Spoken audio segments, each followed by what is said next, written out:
तो चलो अब हम लोग किसी भी एंगल्स की वैल्यू फाइंड करना सीख लेते ट्रिगोनोमेट्री में, जो फिजिक्स में रिक्वायरमेंट था। दूसरा पॉइंट हम लोग डिस्कस किए थे कि तुम ट्रायंगल और पार्ट बेसिकली हम लोग कवर किए थे ना, सो हम लोग उससे आगे कवर कर रहे हैं।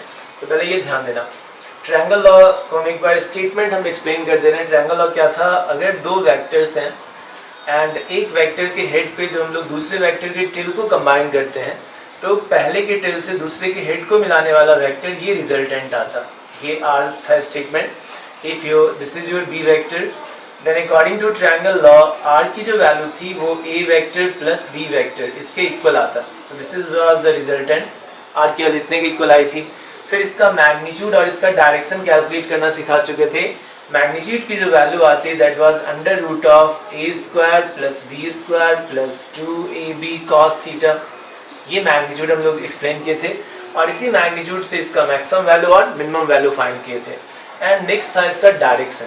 डायरेक्शन निकालने के लिए बोले कि अगर इस r और a के बीच का जो एंगल है ये अल्फा अगर होता, देन tan अल्फा की वैल्यू आया था, दिस इज जिसके साथ एंगल निकाल रहे उसको छोड़ के दूसरा vector, so b sin theta and divided by a plus b cos theta. So ये हम लोग एंगल और इसकी वैल्यू कैलकुलेट कर लिए थे। सो ट्रायंगल लॉ पार्ट जो था वो पूरा कंप्लीट हो गया। एंड इसमें हम लोग दूसरा पार्ट एक्सप्लेन कर रहे हैं। नेक्स्ट लिखो, पहले सब्ट्रैक्शन बता देते हैं और फिर ट्रायंगल लॉज के अलावा जो दो लॉज थे, parallelogram law and polygon law, उसको डिस्कस करेंगे। तो नेक्स्ट पहले लिख लो subtraction of vectors. Subtraction of vectors. तो जब हमें दो वेक्टर को सब्ट्रैक्ट करना है, ध्यान देना, पढ़े तो हम लोग एडिशन का रिजल्ट है, लेकिन हम लोग कोशिश करेंगे कि सब्ट्रैक्शन वाले प्रोसेस को भी एडिशन में कन्वर्ट कर ले, क्योंकि मेरे पास फॉर्मूला एडिशन का है।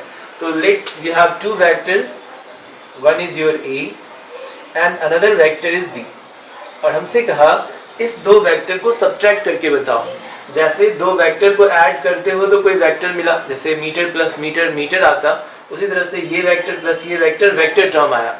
सेम वे में जब हम दो वेक्टर को माइनस करेंगे तब भी कोई ना कोई वेक्टर आएगा। सो उस वेक्टर को मान लो हम r1 बोल दे रहे हैं, इसको r बोले थे, सब्ट्रैक्ट करने के बाद जो वेक्टर मिला उसको हम लोग r1 मान लेते हैं। सो लेट r1 वेक्टर जो है वो इन दोनों का सब्ट्रैक्शन है, मतलब a vector minus b vector. So a minus b is the new vector which is r1। जैसे मीटर माइनस मीटर मीटर आता, this vector minus this vector is a vector quantity.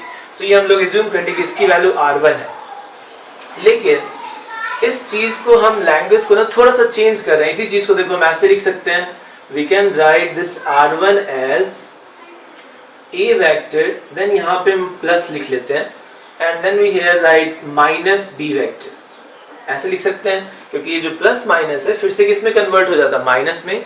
लेकिन ऐसा लिखने से क्या फायदा वो बताते हैं। देखो इस चीज को अगर तुम लैंग्वेज में बोलो कि ये है क्या, हम लोग बोलेंगे r1 is the subtraction of a vector and minus b vector. We are subtracting vector b from a. लेकिन इस चीज को हम लोग क्या बोल सकते हैं, यहाँ ध्यान देना, ये minus b vector and a vector के बीच एडिशन है। This is addition of a vector and minus b vector. So पूरे लैंग्वेज में हम इसको लिख दे रहे हैं इस टर्म को, this is addition of a vector and minus b vector. तो है एक ही चीज, लेकिन इसको बोलने से हम लोगों का जो कैलकुलेशन है वो काफी आसान हो गया। यहाँ पे था a वेक्टर को a वेक्टर से माइनस कर रहे हैं b वेक्टर को, जबकि यहाँ पे बोलेंगे a वेक्टर को ऐड कर रहे हैं माइनस b वेक्टर से। माइनस b वेक्टर और a वेक्टर का एडिशन है और ये प्लस माइनस माइनस में ही आता। लेकिन इससे फायदा क्या हुआ, क्योंकि एडिशन के रूल्स हम लोग जानते हैं, ट्रायंगल लॉ से हम लोग एडिशन करते हैं, तो हम लोग इसके लिए और इसके लिए ट्रायंगल लॉ अप्लाई कर सकते हैं। तो ट्रायंगल लॉ लगाने के लिए कंडीशन क्या था, एक वेक्टर के हेड पे दूसरे वेक्टर के टेल को मिलाते। तो यहाँ पे किस किस का एडिशन कर रहे हैं हम, a का एंड माइनस b का। तो सबसे पहले माइनस b वेक्टर ढूंढो, b वेक्टर इस साइड है, तो माइनस b वेक्टर जो है उसका डायरेक्शन इस साइड आता। This is your minus b vector. ध्यान से देखना, नेगेटिव वेक्टर्स को कैसे बोले थे, जिनका मैग्नीट्यूड सेम होता है बट डायरेक्शन अपोजिट। तो b वेक्टर अगर ऐसे है तो माइनस b वेक्टर इस डायरेक्शन में आया। अब हमें इसका और इसका एडिशन करना है, तो इन दोनों के लिए ट्रायंगल लगाते हैं। ट्रायंगल में क्या कहा, इस वेक्टर के हेड पे इसके टेल को मिला लो, तो हम इन दोनों को यहाँ ड्रॉ कर रहे हैं। So we write this is your a vector and minus B vector ये था, चलो इसको रेड कलर है तो रेड कलर में ही हम इसके टेल को यहाँ पे शिफ्ट कर रहे हैं। So this is your minus B vector. अब ए वेक्टर के हेड पे माइनस बी वेक्टर का टेल मिल गया, तो इसके टेल से इसके हेड को मिलाएंगे, वो क्या बनेगा, रिजल्टेंट मतलब एडिशन। सो हम लोग यहाँ पे लिखेंगे ये जो वेक्टर आया इसके टेल से इसके हेड को मिलाते, this vector is the resultant R1। और रिजल्टेंट वर्ड का मीनिंग क्या है, R1 इज द सम, इसका और इसका सम है। So A and then addition, sum किसका, माइनस बी का, so it is minus b. और प्लस माइनस फिर ये हो जाएगा, अगर तुम आगे लिखना चाहोगे तो this comes out a vector minus B vector. तो a vector minus B vector को हम लोग कन्वर्ट कर लिए एडिशन के फॉर्म में। चलो तो हम लोग जो पॉइंट बोले हम क्विकली रिवाइज करवा दे रहे हैं। हम क्या बोल रहे हैं, हमें दो वेक्टर को सब्ट्रैक्ट करना था, ए को और बी को सब्ट्रैक्ट करना है, तो सब्ट्रैक्ट करने के बाद कोई वेक्टर मिलता उसको हम लोग R1 मान लिए। अब सब्ट्रैक्शन को हम एडिशन में कन्वर्ट कर रहे हैं, so we can arrange this as plus and this minus b, plus minus फिर से माइनस हो जाएगा। अब ऐसे लिखने का मतलब है ए वेक्टर को एंड माइनस बी वेक्टर को हम ऐड कर रहे हैं, so that is addition of a and minus b. इस दोनों को ऐड करने के लिए ट्रायंगल लगाओगे, तो इस वेक्टर के हेड पे इसके टेल को मिलाए, ये तुम्हारा ए वेक्टर है और माइनस बी वेक्टर बी के अपोजिट हुआ और इसको यहाँ पे शिफ्ट किए। सो दिस इज द रिजल्टेंट। अब रिजल्टेंट आने के बाद ध्यान देना, अगर ए वेक्टर और बी वेक्टर के बीच का एंगल तुम्हें थीटा गिवन था, यहाँ ध्यान देना, जिस दो वेक्टर को सब्ट्रैक्ट कर रहे हो, ये ए वेक्टर और इसको यहाँ पे शिफ्ट कर लो, ये बी वेक्टर और इसके बीच का एंगल थीटा तुम्हें गिवन है। So where theta is angle between A vector and b vector. So a vector और बी वेक्टर के बीच का एंगल कितना है, थीटा, जिसको हम माइनस कर रहे हैं उसके बीच का एंगल थीटा है। अब जब हम इसमें एडिशन लगा रहे हैं, मतलब ट्रायंगल लॉ लगा रहे हो, तो ट्रायंगल लॉ का ये फॉर्मूला भी लगा सकते हैं हम इसके लेंथ को काउंट करने के लिए, है ना, और डायरेक्शन निकालने के लिए ये फॉर्मूला भी लगा सकते हैं। तो अब हम इस R1 का मैग्नीट्यूड कैलकुलेट कर रहे हैं, मतलब ट्रायंगल लॉ के अकॉर्डिंग इस रिजल्टेंट का मैग्नीट्यूड कितना होगा। तो अब रिजल्टेंट का मैग्नीट्यूड देखो, सो वी राइट R1 वेक्टर का जो मैग्नीट्यूड आना है कितने के इक्वल, तो मैग्नीट्यूड का ये फॉर्मूला था। सो देखो अंडर रूट ए और बी क्या थे, ए और बी इस वेक्टर और बी वेक्टर का मैग्नीट्यूड था। तो इस वेक्टर का मैग्नीट्यूड बोलो, ये एक वेक्टर ये दूसरा वेक्टर है, ए वेक्टर का मैग्नीट्यूड कितना a, so a square plus इस वेक्टर का मैग्नीट्यूड कितना, तो बी, सो बी स्क्वायर। अब ध्यान देना माइनस बी वेक्टर का मैग्नीट्यूड भी बी ही लिखोगे, माइनस बी नहीं, माइनस बी वेक्टर का मैग्नीट्यूड भी बी आएगा और बी वेक्टर का मैग्नीट्यूड भी बी आता, माइनस नहीं लिखते हैं ना। So this is b vector का मैग्नीट्यूड लिखो या माइनस बी वेक्टर का मैग्नीट्यूड लिखो, दोनों का मैग्नीट्यूड बी आना है। सो इसलिए यहाँ जो बी लिखते हैं अपने फॉर्मूला में, ये वाले फॉर्मूला में, ये तुम्हारा मैग्नीट्यूड है। So we write b square plus 2 into a into b and then cos. अब मुझे एंगल बताओ, एंगल क्या लिखे यहाँ पे। सो अच्छा ये दिख नहीं रहा है, इसको नीचे लिखते हैं, इस साइड रख। तो हमें इस R1 का मैग्नीट्यूड चाहिए। सो R1 का जो मैग्नीट्यूड लिखोगे that equals to under root of a square, इसका मैग्नीट्यूड प्लस बी स्क्वायर, इसका magnitude plus 2 times of a into b and then cos. What is the angle, यहाँ पे थीटा क्या रख के ध्यान देना, जिस दो वेक्टर को ऐड करते हो उनके बीच का एंगल होता है। यहाँ पे ध्यान से सुनना, हम ए और बी को जब ऐड कर रहे हैं तो इनके बीच का एंगल यहाँ पे लिखते हैं। यहाँ पे किस दो वेक्टर को ऐड कर रहे हो, तो यहाँ पे हम ए वेक्टर को एंड माइनस बी वेक्टर को ऐड कर रहे थे, इसलिए ए एंड माइनस बी के बीच का एंगल चाहिए, ए एंड माइनस बी के बीच का एंगल, ध्यान दो। तो अब जो तुम्हारा थीटा था वो इस तरह यहीं पे हम दिखा दे रहे हैं। देखो माइनस बी वेक्टर किधर होगा बताना, ये तुम्हारा बी वेक्टर है, ये बी वेक्टर था, माइनस बी वेक्टर किधर ड्रॉ करते हैं, इसके अपोजिट साइड। सो इसका नेगेटिव वेक्टर ऐसे ड्रॉ करते हैं, this is the minus B vector. और माइनस बी एंड इस ए इसके बीच का मुझे एंगल फाइंड करना है, तो दोनों का, इसका और इसका टेल मिलना चाहिए। तो इसका टेल ऑलरेडी यहाँ पे है और इसके टेल को उठा के ना यहाँ पे ले आते हैं। So this one minus B vector को शिफ्ट कर लो यहाँ पे, दिस इज माइनस बी। अब माइनस बी का टेल आ गया, ए का टेल आ गया, इस वेक्टर और इस वेक्टर के बीच का एंगल देखो कितना होगा, ये थीटा, तो ये एंगल कितना 180 माइनस थीटा है ना, this is straight line, so this angle is 180 minus theta. So यहाँ जो एंगल लिखेंगे वो 180 माइनस थीटा लिखेंगे, ना कि कॉस थीटा लिखोगे। इस फॉर्मूले में थीटा होता है जिस दो वेक्टर को हम ऐड कर रहे हैं उनके बीच का एंगल। यहाँ पे a को एंड माइनस बी को ऐड कर रहे हो, इसलिए a vector and minus B vector के बीच का एंगल चाहिए। और अगर इस डायग्राम में तुम थीटा दिखाना चाहते हो तो ये जो था इस डायरेक्शन में बी वेक्टर थे ना, ये बी वेक्टर ऐसे है, तो हम यहाँ पे ऐसे दिखा दे रहे हैं, ध्यान देना। हम अलग से भी दिखा दिए, लेकिन फिर भी ए वेक्टर को आगे शिफ्ट कर लो, इसका टेल यहाँ आ जाएगा, और जो बी वेक्टर था, this was your B vector already in this direction, तो B vector and A vector के बीच का एंगल दिस वाज थीटा। लेकिन हमें थीटा कौन सा लेना था, ए के एंड माइनस बी के बीच, तो माइनस बी का टेल यहाँ है, ए का टेल यहाँ था, इसको आगे शिफ्ट कर लिए, this angle is 180 minus theta, this angle is 180 minus theta. हम लोग यहाँ पे थीटा की जगह पे 180 माइनस थीटा रखेंगे। यहाँ पे हम एक्सप्लेन कर चुके हैं एंगल कैसे आया।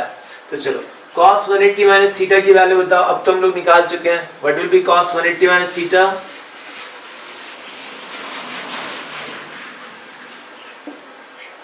Minus cos theta, minus cos theta है ना, ये 90 into 2, 2 even number, so no change, so it is cos theta.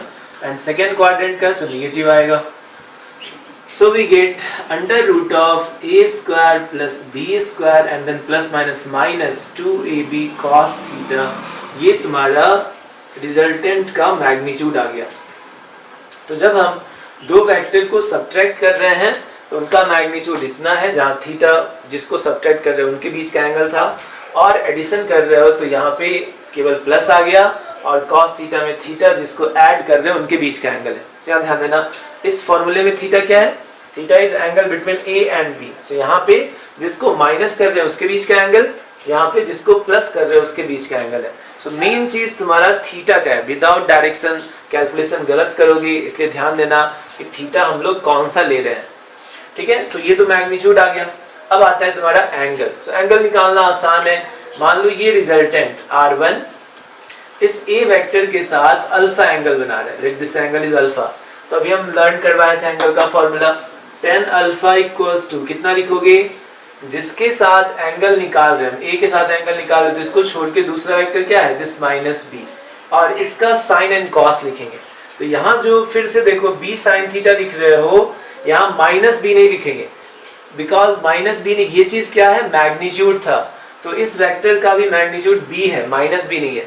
So we write here according to this formula b sine and theta कितना होगा, तो इस फॉर्मूला में थीटा था जिसको ऐड कर रहे हो, यहाँ ए और ये इसके बीच का एंगल 180 माइनस थीटा है, so this is 180 minus theta.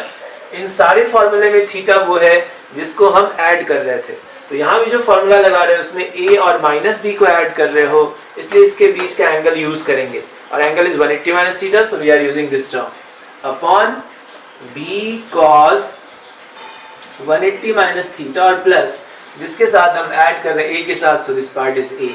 अब यहाँ देखो sine 180 minus theta sine theta होता है, तुम लोग चेक कर सकते हो, बी साइन थीटा अपॉन ये जो है A plus and cos 180 minus theta is minus cos theta, अभी निकाले हो, cos 180 minus theta is minus cos theta, so we write minus plus minus minus हो गया, b cos थीटा आ गया। So this is the angle, tan alpha is b sin theta upon a minus b cos theta. So तुम्हें triangle law का अगर ये result याद है, देखना आगे हम जो भी चीज एक्सप्लेन करेंगे वो सबके सब इसी दो फॉर्मूले पे है, तो सब्ट्रैक्शन भी किए तो उसमें यही दोनों फॉर्मूला यूज करके सॉल्व कर रहे हैं।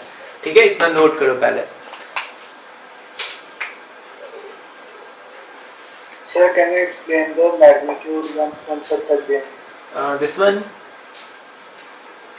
देखो Yes, sir. यहाँ पे हम किस दो वेक्टर को ऐड कर रहे थे, बोलो किसको किसको एडिशन कर रहे हो?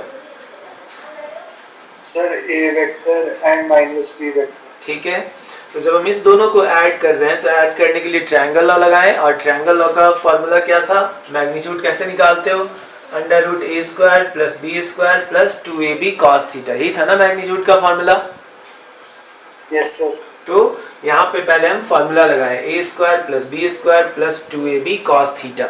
इस थीटा में, इस वाले फॉर्मूले में थीटा क्या माने थे जब डिराइव कर रहे थे, तो थीटा था ए वेक्टर और बी वेक्टर के बीच का एंगल, दिस एंगल, इसको आगे बढ़ाते हैं, ये एंगल थीटा था, जिसको हम ऐड कर रहे हैं उनके बीच का एंगल था। ये क्लियर है? Yes sir. तो यहाँ हम इसको और इसको ऐड कर रहे हैं, इसलिए इन दोनों के बीच का एंगल देखेंगे, और इनके बीच का एंगल कैसे निकालते हैं, दोनों का या तो हम टेल मिलाते हैं या दोनों का हेड मिलाते हैं। सो दोनों का, इसका और इसका टेल मिलाओ तो इसको आगे शिफ्ट कर लेंगे, तो इसका टेल आ गया और माइनस बी का टेल यहाँ पे है। So this is the angle between A vector and minus B vector. A और माइनस बी का जो ये एंगल है, that angle will be 180 minus theta. Angle निकालने में दिक्कत है? No sir. तो ए और माइनस बी के बीच का एंगल 180 माइनस थीटा होगा, ये समझ में आ रहा है? Yes sir. जबरदस्ती हाँ नहीं करना है, ध्यान से देखो। तुमसे अगर कहा कि ए और बी के बीच का एंगल थीटा है, तो ए एंड माइनस बी के बीच का एंगल क्या होगा, तो हम बी वेक्टर को इन्वर्ट करेंगे ना, ये माइनस बी बनता। अब हमें इसके और इसके बीच एंगल निकालना है, इसके बीच एंगल निकालना है, तो एंगल के लिए क्या कंडीशन थे, इसका टेल एंड माइनस बी का टेल मिलना चाहिए, तो इसको हम उठा करके यहाँ ले गए, ए का टेल यहाँ है, इसको मिला लिए, तो ये एंगल होता और ये एंगल 180 माइनस थीटा आना है। क्लियर? Yes sir. तो बस बाकी तो कैलकुलेशन किए हैं, है ना। और इसी तरह से tan अल्फा का फॉर्मूला लगाएं ये, और इसमें जो थीटा है उसके जगह पे बस 180 माइनस थीटा रखोगे, क्योंकि दोनों के बीच का एंगल 180 माइनस थीटा है। क्लियर? नेक्स्ट लॉ जो था तुम्हारा एडिशन का, उसको हम लोग क्या बोलते थे, पैरेललोग्राम लॉ। सो अगला हेडिंग डालो, पैरेललोग्राम लॉ।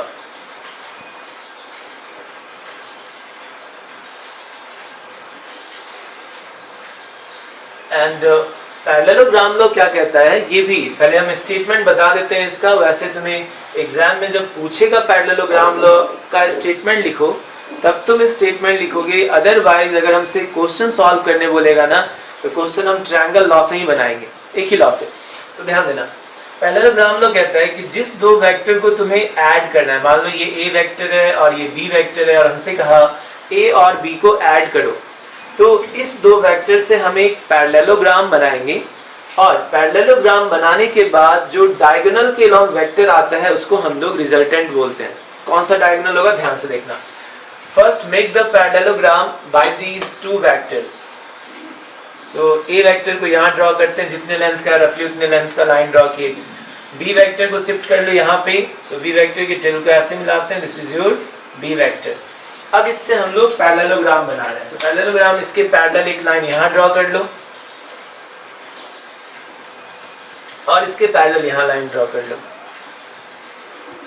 सो ये पैरेललोग्राम बन गया, इसलिए इसका नाम पैरेललोग्राम लोग कह रहे हैं। और पैरेललोग्राम बनाने के बाद वो वेक्टर, यहाँ पे दो डायगोनल है, एक डायगोनल तो ये है और एक डायगोनल ये था, वो डायगोनल के लॉन्ग वेक्टर को रिजल्टेंट बोलोगे जो इसके कॉमन टेल से पास कर रहा है। सो इसका ये कॉमन टेल है, इस वेक्टर और इस वेक्टर का टेल मिल रहा है, सो इससे पास करने वाला जो डायगोनल है उसके अलोंग का जो वेक्टर होगा, this vector will be the resultant vector. So ये तुम्हारा आर वेक्टर जो है वो ए वेक्टर प्लस बी वेक्टर के सम के बराबर होना है अकॉर्डिंग टू पैरेललोग्राम लॉ। हम पैरेललोग्राम लॉ को पहले बताते हैं। If we draw a parallelogram by the given two vectors, then the vector along the diagonal and passing through the common tail will give you the resultant vector. तो ये इसका statement था। अब हम इसको पहले ट्रायंगल लॉ से तुमको समझा रहे हैं कि देखो ट्रायंगल लॉ से भी यही रिजल्टेंट मिलता है या नहीं। ध्यान से देखना, इसको हम लोग ऐसे साइड में ड्रॉ कर रहे हैं। ये ए वेक्टर कह लो, ये तुम्हारा बी वेक्टर कह लो, तुम इससे पैरेललोग्राम बनाए, है ना, इसके पैरेलल और इसके पैरेलल लाइन ड्रॉ किए। अब हम करते क्या है बताओ, ये लेंथ और ये लेंथ दोनों इक्वल है, पैरेललोग्राम में ये साइड और ये साइड इक्वल होते हैं, और इधर की ओर एरो है, तो अगर हम ऐसा ही एरो यहाँ पे ऐसे बना दे तो बताओ ये वेक्टर और ये वेक्टर सेम हो जाएंगे ना, सेम वेक्टर या इक्वल वेक्टर पढ़ाए थे, इन दोनों का लेंथ सेम दोनों के डायरेक्शन सेम। सो अगर ये v वेक्टर है तो ये भी तुम्हारा क्या बना, b vector. So this is your b vector. अब ध्यान दो, ट्रायंगल लॉ अप्लाई करो। इस वेक्टर के हेड पे इस वेक्टर का टेल मिला, तो इसके टेल से इसके हेड को मिलाते ये क्या बनता, resultant according to the triangle law. So triangle law क्या कह रहा है, इसके हेड से इसके टेल को मिलाए हो तो इसके टेल से इसके हेड को मिलाने वाला वेक्टर रिजल्टेंट बनता है। This is your r vector. तो देखो ट्रायंगल लॉ से भी अगर इसको छुपा दे तो ट्रायंगल लॉ से भी वही रिजल्टेंट मिल रहा है, पैरेललोग्राम भी उसी रिजल्टेंट को बोल रहा है। This is b, this is b, ये a वेक्टर, ये b vector, so this is the resultant vector. Statement में कहीं पे दिक्कत है, ट्रायंगल लॉ ही जो है तुम्हारा वही रिजल्टेंट दे रहा है जो तुम्हारा पैरेललोग्राम लॉ दे रहा है। ये स्टेटमेंट आ रहा है समझ में? चलो तो अब पहले पैरेललोग्राम लॉ का ना स्टेटमेंट लिखो। स्टेटमेंट लिखना, स्टेटमेंट कवर करते हैं। लिखो, if we draw a parallelogram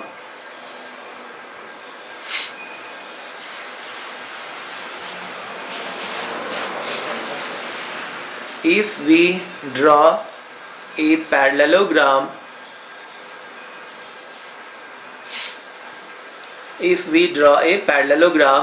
by the given two vectors,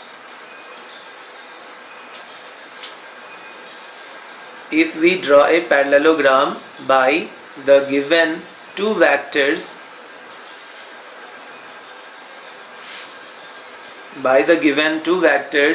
then the vector along the diagonal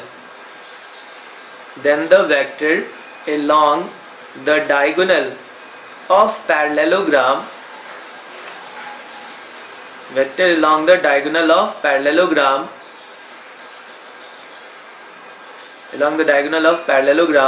and passing through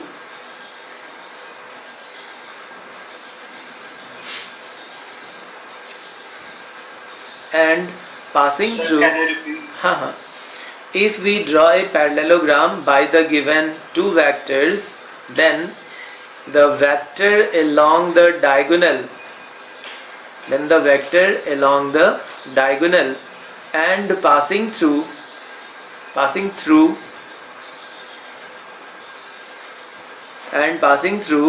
the common tails of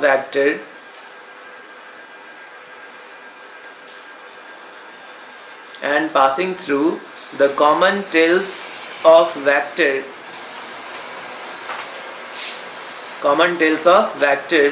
will give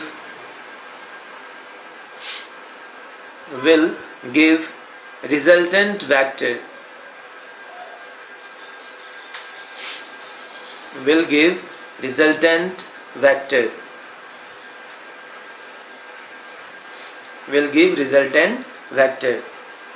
statement complete कर लिए?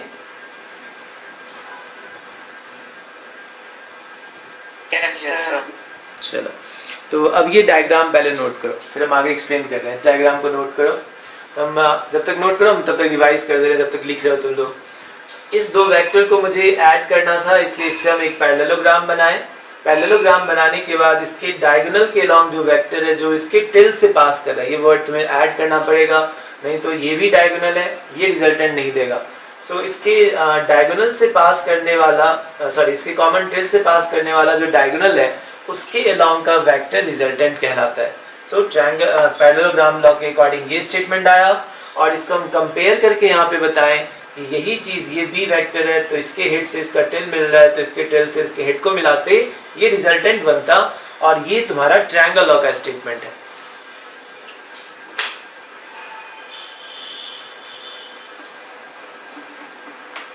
यहां तक में कोई डाउट? यहां तक क्लियर हो गया? अब तुमसे इसमें मान लो इस क्वेश्चन में अब तुमसे कहता कि इस पैरेललोग्राम लॉ को ना प्रूफ करो, तो अब प्रूफ करने के लिए तुम्हें एक्स्ट्रा कुछ एफर्ट लगाने की जरूरत नहीं है। अगर तुम्हें ट्रायंगल लॉ का प्रूविंग आता है, ट्रायंगल लॉ में क्या किए थे ये दिखाने की जरूरत नहीं, हम यहाँ पे दिखा रहे हैं। ट्रायंगल लॉ में क्या था, अगर इस पार्ट को हम हटा देते, इसके हेड से इसका टेल मिला तो इसके टेल से इसके हेड को मिलाते, ये रिजल्टेंट बनता, और ये लेंथ निकालना था तो हमें राइट एंगल ट्रायंगल ढूंढना था, तो वहाँ पे क्या करते थे, ऐसे परपेंडिकुलर ड्रॉ किए, एंड उसके बाद ये डिस्टेंस इक्वल्स टू ये स्क्वायर प्लस ये स्क्वायर, ये सारा चीज तुम यहाँ पे लिख दो, ये इसका डेरिवेशन हो जाएगा। तो एक्स्ट्रा ये नहीं कि दूसरा मेथड है पैरेललोग्राम लॉ को प्रूव करने का, जो मेथड हम लोग इसको हाइड कर लो तो ये ट्रायंगल लॉ का प्रूविंग है।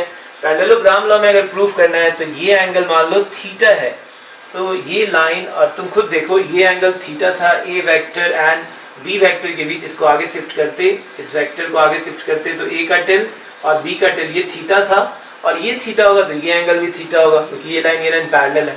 तो यहाँ पे देखो ए और बी के बीच का एंगल थीटा है। तुमसे कहा इस रिजल्टेंट को निकालो, तुम करेंगे क्या, यहाँ से परपेंडिकुलर ड्रॉ करते इस लाइन पे, ये एंगल 90 हो गया, ये थीटा है तो ये एंगल भी थीटा बन गया। अब तुम इसमें फिर से हम अब लिख नहीं रहे ज्यादा, ये O पॉइंट, ये A पॉइंट, ये B पॉइंट और इसको हम M पॉइंट माने थे, और यहाँ क्या लिखते OB square equals to OM square plus BM square. And now फिर से वही चीज दोबारा लिख दो, हम यहाँ पे पूरा डिराइव नहीं कर रहे हैं, डेरिवेशन इज सिमिलर टू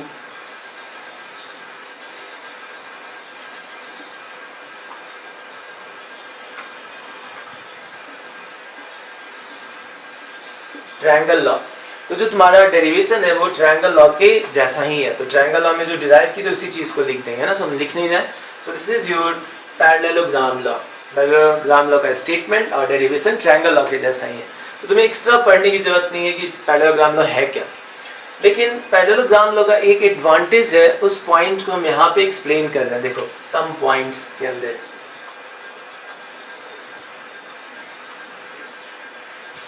पहला देखो, पैरेललोग्राम लॉ के अकॉर्डिंग जो तुम्हारा वेक्टर है, suppose this is your a vector and this is your B vector, हमसे कहा इन दोनों का रिजल्टेंट बताओ। तो रिजल्टेंट जो है वो तो डायगोनल होना है। डायगोनल होने का मतलब क्या होगा, ऐसे तुम डायगोनल ऐसे बनाओगे पैरेललोग्राम, तो डायगोनल इस लाइन और इस लाइन के बीच में ही आएगा।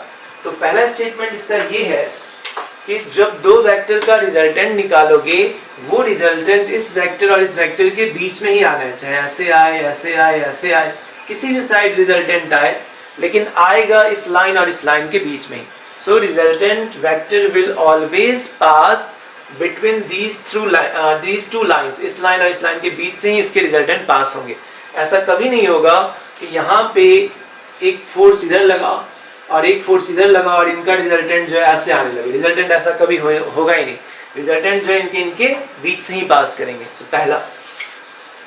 सेकेंड देखो, अगर दो वेक्टर में, और इसको ना तुम प्रैक्टिकली भी देख सकते हो, ध्यान देना, अगर ये पेन है और इस पर हम एक फोर्स इधर लगाते हैं और एक फोर्स इधर लगाते हैं, ये पेन किधर जाता, अगर केवल ये फोर्स लगाते तो ये इस साइड चला जाता, इस पे केवल ये वाला फोर्स लगाते तो ये इस साइड जाता, लेकिन ये और ये जब दोनों लगाओगे तो ये पेन हम ऐसे और इस साइड पुल कर रहे हैं तो ये बीच में ऐसे पास करेगा, इस लाइन और इस लाइन के बीच में ये पेन ऐसे मूव करता हुआ जाता, तो जो रिजल्टेंट है वो इस दो लाइन के बीच से पास करेगा। पहला पॉइंट। सेकेंड वन, ये A और ये B कह लो, और इसमें जो है A जो है वो बड़ा है B से, A is greater than B, तो इन दोनों का रिजल्टेंट बीच से तो पास करेगा, लेकिन जो वेक्टर बड़ा होगा वो रिजल्टेंट उस वेक्टर की तरफ ज्यादा इंक्लाइंड होगा। जैसे इस पेन पे हम इधर और इधर फोर्स लगाएं, ये वाला फोर्स ज्यादा होगा तो ये जो पेन है वो इस फोर्स की तरफ ज्यादा इंक्लाइंड होगा, और ये फोर्स बड़ा होगा तो ये पेन इस फोर्स की तरफ ज्यादा मूव करेगा। तो इन दोनों का रिजल्टेंट डिपेंड करता है कि बीच से पास करने में किसके पास होगा, ए के पास ज्यादा होगा या बी के पास ज्यादा होगा। तो अगर ए बड़ा है बी से, ये बड़ा है और ये छोटा है, तो इन दोनों का जो रिजल्टेंट है, अगर ये लाइन तुम्हारा बाइसेक्टर है इसका, तो इनका रिजल्टेंट ए के ज्यादा क्लोज होगा। So resultant will be closer to A के ज्यादा साइड आएगा क्योंकि ए बड़ा है। इस एंगल को अगर हम लोग θ1, इस एंगल को θ2 बोल रहे हैं, then θ1 will be greater than θ2। ये इसके पास है तो ये वाला एंगल ज्यादा हो गया। ये लाइन आया समझ में अंश? Yes sir. दिक्कत तो नहीं हो रही ना? No sir. सिमिलरली अगर A और B में, this is your A and this is your B, अब तुमसे बोले कि B बड़ा है A से, अगर मान लो ये बड़ा और ये छोटा होता, तो इस केस में बाइसेक्टर लाइन ये दिखा रहे हैं, बीच वाला एंगल, मतलब ये एंगल और ये एंगल सेम होता, तो इस केस में जो रिजल्टेंट है वो B के ज्यादा पास आएगा, इस लाइन से ज्यादा इधर की ओर बेंड होगा। सो रिजल्टेंट इस साइड आया, और ये एंगल अगर θ1 और ये वाला एंगल अगर θ2 है तो यहाँ पे θ1 छोटा हो गया, smaller than this one. And the third one, अगर दोनों इक्वल हो गए, इसी के आगे है third one, if A and B are equal, इसे जो B and if A is equals to B, अगर A और B दोनों आपस में बराबर हुए तो इसका जो रिजल्टेंट है एग्जैक्ट बाइसेक्टर होगा, बीच से पास करेगा। तो ये लाइन मान लो बाइसेक्टर का है, तो जो रिजल्टेंट है इसी बाइसेक्टर लाइन के अलॉन्ग होना है, तो resultant will B along this line R। और ये एंगल अगर θ1 और ये एंगल θ2 है, देन θ1 इज इक्वल्स टू θ2। तो ये तीन इंपॉर्टेंट पॉइंट्स हैं पैरेललोग्राम से रिलेटेड। बाकी क्वेश्चन बनाने के लिए we always use the triangle law formula. Okay, यहाँ हाँ बोलो सर, एक बार पॉइंट रिपीट कर दोगे? हाँ हाँ, कौन सा बताओ, ये वाला या ये वाला? सर ये लेफ्ट वाला। ये पार्ट, यस सर। ये दोनों समझ में आ गया है? सर आपकी आवाज क्लियर नहीं आ रही थी। कोई बात नहीं, कोई बात नहीं। Yes sir. ये दोनों क्लियर है?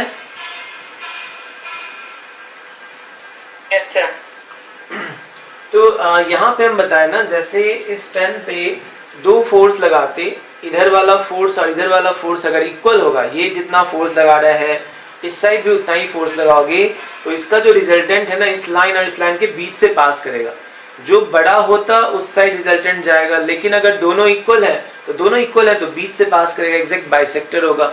तो यहाँ पे ये बताएं कि ये और ये दोनों अगर इक्वल हैं तो इनका जो रिजल्टेंट है ना वो बीच से पास करना है, एग्जैक्ट बाइसेक्टर होगा। ये क्लियर हुआ? Yes sir. चलो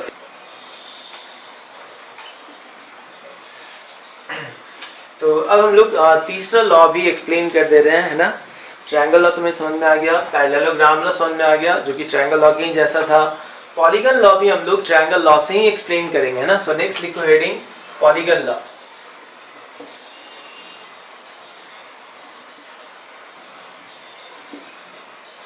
polygon law, polygon law name से ही क्लियर है। हम लोग इसके हेल्प से ना एक समय में दो या दो से ज्यादा वेक्टर को तुम ऐड कर पाओगे। ध्यान देना, ट्रायंगल लॉ या पैरेललोग्राम लॉ किस चीज का स्टेटमेंट था? ये केवल दो वेक्टर का एडिशन था एक ही समय में। हम ये नहीं बोल रहे कि तीसरे के लिए नहीं लगा सकते, चौथे के लिए नहीं लगा सकते, लेकिन एक समय में तुम क्या करोगे, पहले दो का रिजल्टेंट निकालेंगे, फिर उसका जो रिजल्टेंट आया उसका तीसरे के साथ रिजल्टेंट निकालोगे। तो triangle law and parallelogram law से एट ए टाइम हम दो का रिजल्टेंट निकाल सकते हैं, बट पॉलीगन लॉ से एक ही समय में तुम सारे का रिजल्टेंट कैलकुलेट कर सकते हो। तो जस्ट फॉर एग्जांपल हम लोग दो से ज्यादा वेक्टर, मान लो 3 वेक्टर्स लेते हैं। So this is your a vector, this is your B vector, और मान लो ये तुम्हारा कौन सा वेक्टर है, सी वेक्टर। तो ये 3 वेक्टर्स हैं ए बी एंड सी। अब हमें इसको क्या करना है, ऐड करना है। अब ऐड करने के लिए कौन सा लॉ यूज करेंगे, ट्रायंगल लॉ।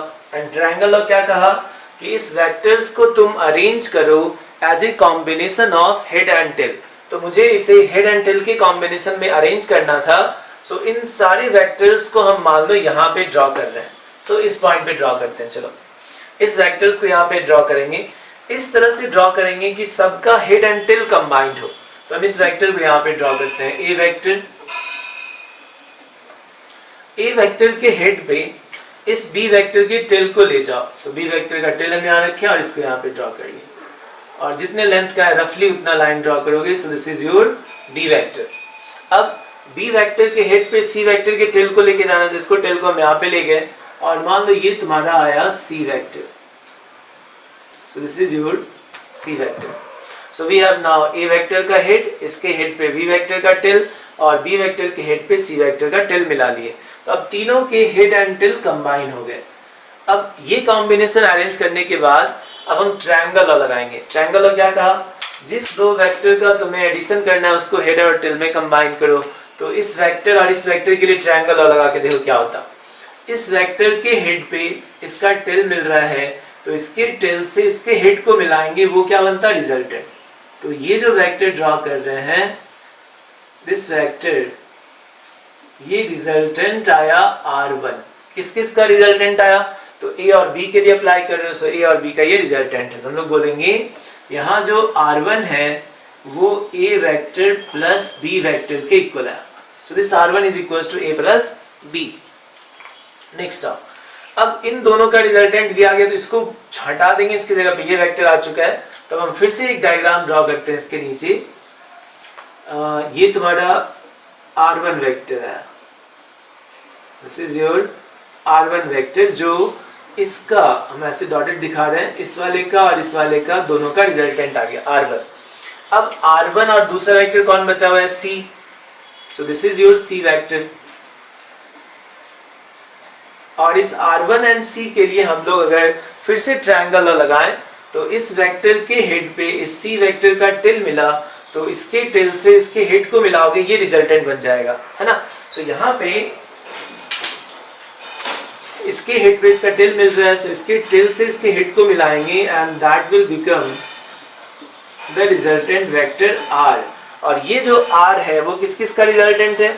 R1 का एंड C का। इस वेक्टर के हेड से इसका टेल मिल रहा है, so this is the resultant. That means from triangle law we write R vector is equals to R1 vector plus C vector, है ना। इसका और इसका सम इसके इक्वल होगा अकॉर्डिंग टू ट्रायंगल लॉ। अब R1 देखो कितने के इक्वल है?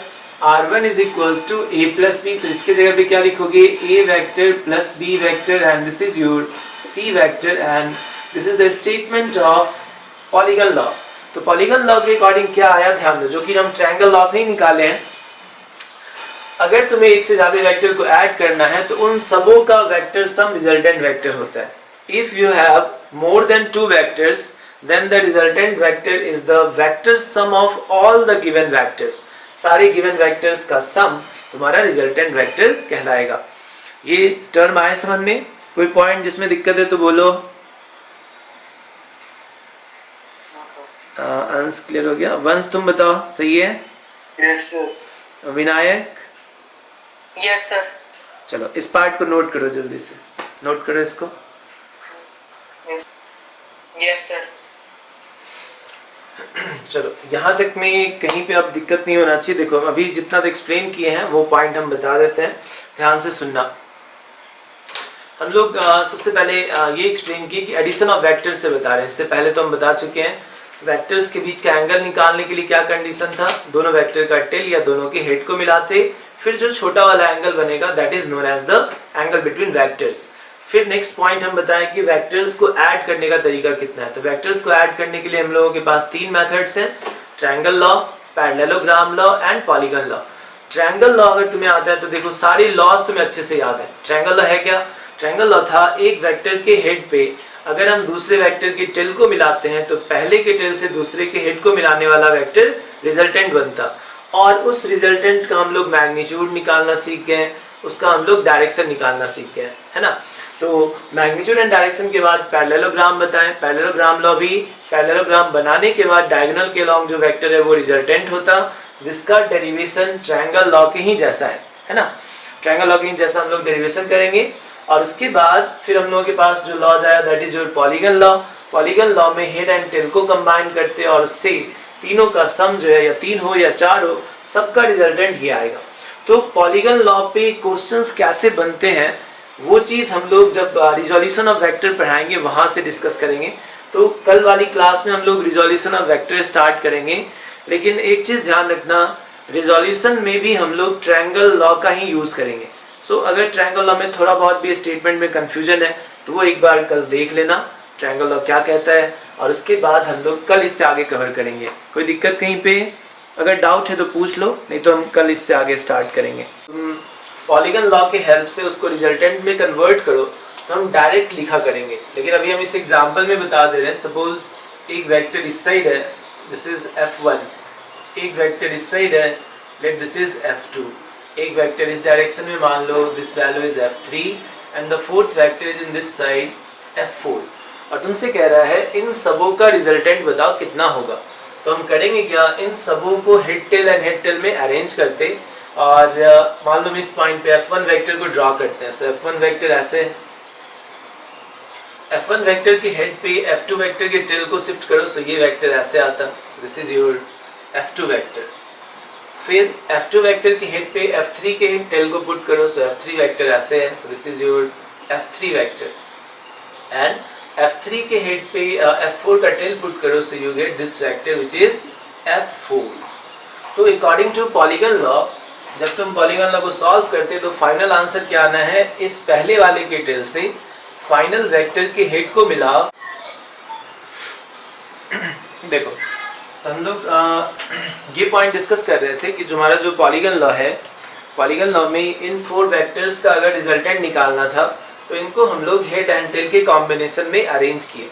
अरेंज करने के बाद ये पहले का हेड, दूसरे का टेल, फिर तीसरे का हेड टेल ऐसे कंबाइन किए, तो पहले वेक्टर के टेल से फाइनल वेक्टर के हेड को मिलाने वाला जो वेक्टर होगा ये रिजल्टेंट कहलाता, और इस रिजल्टेंट की जो वैल्यू आती वो कैसे लिखते, ये F1 वेक्टर प्लस ये F2 vector plus F3 vector and plus F4 vector, इन सबों का रिजल्टेंट आएगा। और तुम अगर रिजल्टेंट देखना चाहते हो कि किस तरह से आ रहा है, तो तुम इस वेक्टर और इस वेक्टर के लिए पहले ट्रायंगल लॉ लगाते, इसके हेड से इसका टेल मिल रहा है तो इसके टेल से इसके हेड को मिलाते, ये तुम्हारा रिजल्टेंट बनता R1, और ये R1 F1 प्लस F2 के इक्वल आता है। तो हम ये लास्ट बार बता दे रहे हैं, R1 जो है वो F1 vector plus F2 vector के इक्वल आता। फिर इस दोनों को भूल जाओ, इसके जगह पे R1 लिखिए, फिर R1 का हेड और इसका टेल मिल रहा है तो इसको मिलाते हैं, and this will become your R2 vector, और ये R2 इस R1 एंड F3 का रिजल्टेंट है क्योंकि इसके हेड से इसका टेल मिल रहा है। तो हम लोग R2 की वैल्यू लिखते, this R2 is equals to R1 plus F3, so this part is R1 plus F3, और इन दोनों का सम R2 के इक्वल आया, and the R1 is F1 plus F2, so we write F1 vector plus F2 vector plus F3 vector, ये तुम्हारा R2 आ गया। अब R2 calculate कर लिए, R2 इन तीनों का रिजल्टेंट आया, R2 और इसके बीच ट्रायंगल लॉ लगाओगे तो ये जो R है वो R2 प्लस F4 के इक्वल आएगा, and so the value R is equals to R2 plus F4, and R2 की वैल्यू इन तीनों के इक्वल था, so F1 plus F2 plus F3 and then the last one is F4। So ये तुम्हारा resultant आया।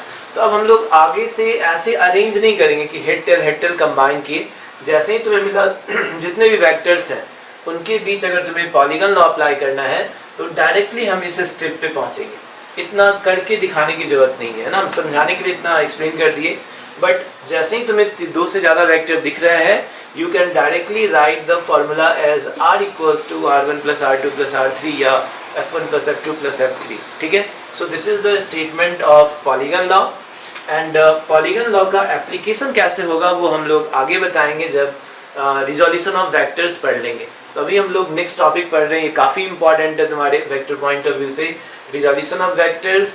इसका यूज़ फिजिक्स में बहुत जगह करोगे, जब भी वेक्टर्स आएंगे देखना 80 to 90% केसेस में तुम वेक्टर्स को रिजॉल्व करते हो। तो अब उस पार्ट को हम लोग डिस्कस कर रहे हैं, रिजोल्यूशन ऑफ वेक्टर्स, ध्यान देना।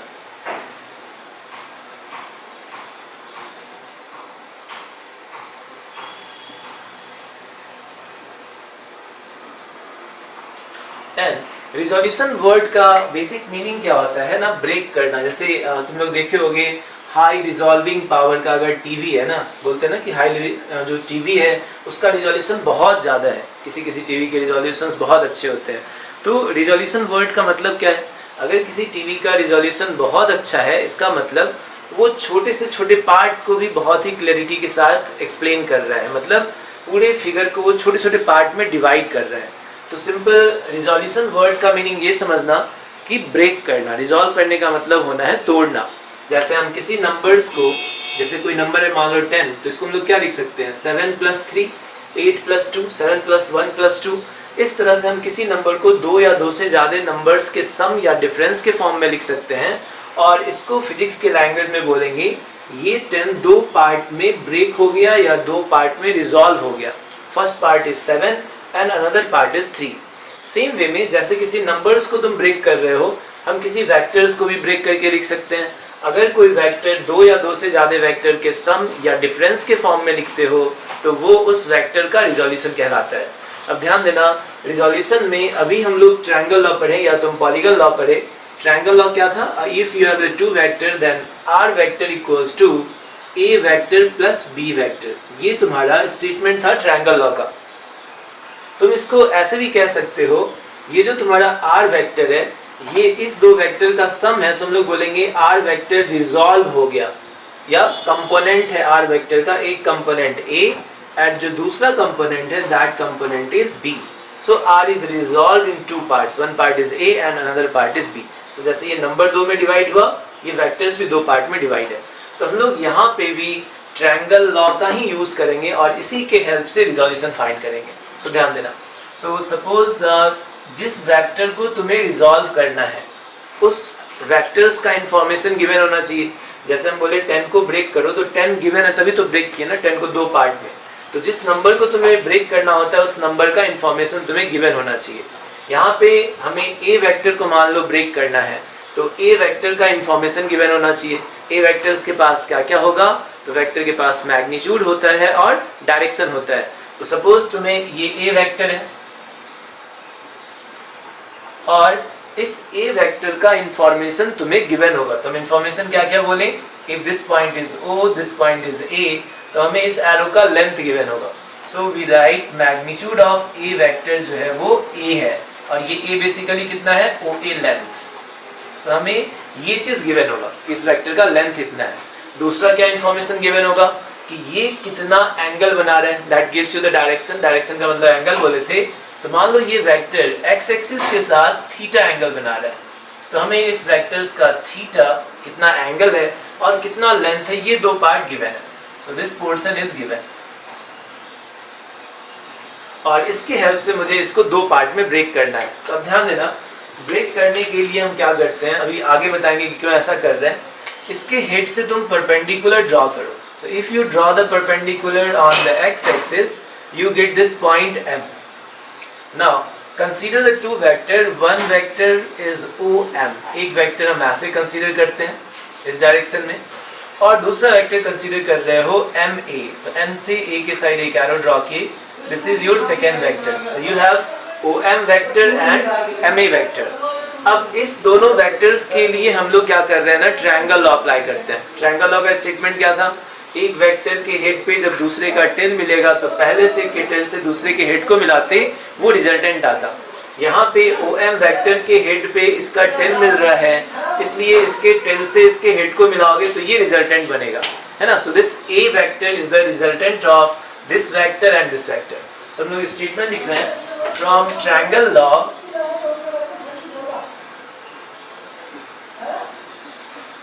लॉ से ये जो A वेक्टर है ये रिजल्टेंट बना, A vector equals to this vector. अब ये वेक्टर लिखना हम सिखा चुके हैं, इसका टेल ये है और हेड ये है, तो इसको हम लोग OM वेक्टर लिखेंगे, ना कि MO वेक्टर। MO वेक्टर लिखते तो M टेल बन जाता और O हेड बनता। सो दिस वेक्टर प्लस दूसरा वेक्टर क्या है MA, AM नहीं लिखोगे। So this vector is MA, M के से A की तरफ है, सो दिस वेक्टर। तो अब यहाँ पे ध्यान देना, ये वेक्टर तुम्हारा 2 वेक्टर का सम हो गया। इसी A वेक्टर को इस 2 पार्ट में मुझे डिवाइड करना था। अब इस OM एंड MA को इन दीज टर्म्स हम लोगों को एक्सप्रेस करना है, क्योंकि क्वेश्चन में ये दोनों वैल्यूज गिवन है। सो इस ट्रायंगल में देखो क्या क्या तुम्हें पता है। इस वाले ट्रायंगल में ये थीटा जानते हो, दिस इज गिवन, और ये लेंथ जानते हैं, दैट लेंथ इज A, और इस ट्रायंगल का ये लेंथ हाइपोटेनस है H। So H कौन से ट्रिगोनोमेट्रिकल रेशियो में आता है, this will come in sin and cos, sin theta is P by H, cos theta is B by H. So again हम इस ट्रायंगल में sin theta and cos theta apply कर रहे हैं ताकि मुझे ये डिस्टेंस और ये डिस्टेंस मिल जाए। So now from this triangle if you apply the sin theta, then we have sin theta equals to MA। अब ये साइड है ना, ये लेंथ है, वेक्टर नहीं। साइन एंड कॉस होता है लेंथ का रेशियो है। So this is MA naught vector divided by ये distance which is A vector का लेंथ है, सो उसको हम लोग A लिखेंगे। सो यहाँ से MA की वैल्यू आ गई, MA is A sin theta. ध्यान से देखना फिर से, sin थीटा साइड का रेशियो होता है, साइड लेंथ का। तो ये लेंथ एंड ये लेंथ MA, वेक्टर नहीं लिखोगे, ये लेंथ A, वेक्टर नहीं लिखेंगे। सो ये length is MA and this is A। So MA की वैल्यू आ गई A sin थीटा। Similarly, इसमें cos थीटा अप्लाई करो. So when you use the cos theta is base, so which is OM divided by ये distance, ये a के equal आया. So यहाँ से OM की वैल्यू देखो a cos थीटा. So अब हम लोग MA और OM का लेंथ जान लिए और ये सारे a और थीटा के टर्म में है जिसकी वैल्यू मुझे पता है, a और थीटा गिवन था. अब इससे OM वेक्टर बताओ कितना होगा. So what will be the OM vector? इस वेक्टर को लिखने के लिए मैग्नीट्यूड और इस डायरेक्शन का यूनिट वेक्टर चाहिए. मैग्नीट्यूड का मतलब ये लेंथ जो तुम काउंट किए हो a cos थीटा, अगर ये 5 होता तो 5 लिखते, यहाँ a cos थीटा है ये लेंथ तो a cos थीटा. और किस डायरेक्शन में है ये वेक्टर? along x एक्सिस, तो इसको हम लोग i कैप से मल्टीप्लाई करेंगे. So OM vector is magnitude into the unit vector. Similarly MA vector चाहिए. सो MA वेक्टर की वैल्यू कितनी आएगी? सो MA वेक्टर का ये लेंथ कितना, एरो का length a sin theta. So this is a sin theta. ये किस डायरेक्शन में है? This is along y axis, so we write this times the j cap. सो अब हम लोग ये दोनों वेक्टर लिख लिए, इस दोनों को यहाँ पे रख दो तो a वेक्टर तुम्हारा आ जाएगा. So from equation 1, if we are using this a vector, then a vector equals to OM. OM is a cos theta, so this is a cos theta times the I cap, and then plus the other part is a sin theta, so this is a sin theta times the j cap. So ये तुम्हारे vector आ गया और तुम खुद देखो a vector अब दो part में डिवाइड हो गया है. So this is known as the resolution of vector. ये तुम प्रोसेस बताएं कैसे आया. तुम एक ही बार में यहाँ से यहाँ पहुँच सकते हो. हम बताएंगे न्यूमेरिकल्स के लिए कैसे यूज करना है. पहले इस पॉइंट को नोट करो. यहाँ तक में डाउट है अंश? विनायक तुम्हें आ रहा है समझ? A vector is the resultant vector. A vector is the resultant ना. इस ट्रायंगल के अकॉर्डिंग देखो, अगर हम तुमसे ये तीन वेक्टर पूछे ना, इस तीनों वेक्टर्स में इस वेक्टर और इस वेक्टर के हेड और टेल कंबाइन हो रहे हैं तो ये रिजल्टेंट बनेगा ना. And sir, it is the resultant as well as the resolution also. No. Resultant vector. This is the resultant vector of OM and MA, है ना. रिजोल्यूशन तो ये हुआ, ए वेक्टर को रिजॉल्व करके ये दोनों मिले. These are the resolution part, but this is the vector whose that vector is resolved in this portion and this portion. And इस वेक्टर को इस ट्रायंगल लॉ के अकॉर्डिंग हम इसे रिजल्टेंट बोलेंगे. जैसे तुम वेक्टर भूल जाओ, अभी रिजल्टेंट को भूल जाओ. ये ए है, ये बी है और तुमसे पूछते ये क्या है, तो ये इसको रिजल्टेंट बोलोगे ना. अगर इसका हेड और इसका टेल मिल रहा है तो ये वाला जो वेक्टर इसको रिजल्टेंट बोलोगे. Yes sir. तो उसी तरह से यहाँ पे ट्रायंगल लॉ से इस वेक्टर और इस वेक्टर का ये क्या बनेगा? रिजल्टेंट वेक्टर बनेगा और उसके अकॉर्डिंग ये हम लिखे. ठीक है. Yes sir. Yes sir.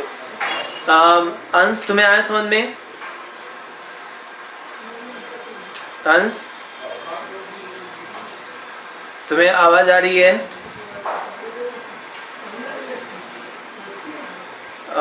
Vinayak तुम्हें आ रहा है आवाज?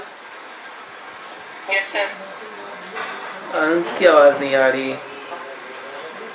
चलो इसको नोट करो, पहले इस पार्ट को नोट करो, इतने पार्ट को नोट करो.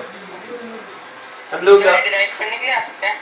हाँ डिराइव करने के लिए स्कूल के एग्जाम में आएगा, लेकिन क्वेश्चन सॉल्व करने के लिए मैं डायरेक्ट बताऊंगा यहाँ पे कैसे लिखना है तुम्हें. अभी आगे स्टेप क्लियर कर रहे हैं, लेकिन कैसे आया ना उसको हम एक्सप्लेन किए. हम देखो फिर से बता दे रहे हैं जल्दी से, तब तक तुम लोग नोट करते चलो, हम दोबारा रिवाइज कर दे रहे हैं.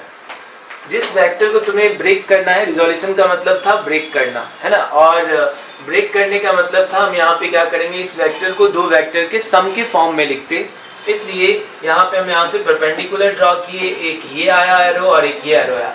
अब इस तीनों एरो के लिए तुम ट्रायंगल लॉ अगर देखो, इस वेक्टर के हेड से इसका टेल मिल रहा है तो इसके टेल से इसके हेड को मिलाते ये रिजल्टेंट बनता है अकॉर्डिंग टू ट्रायंगल लॉ.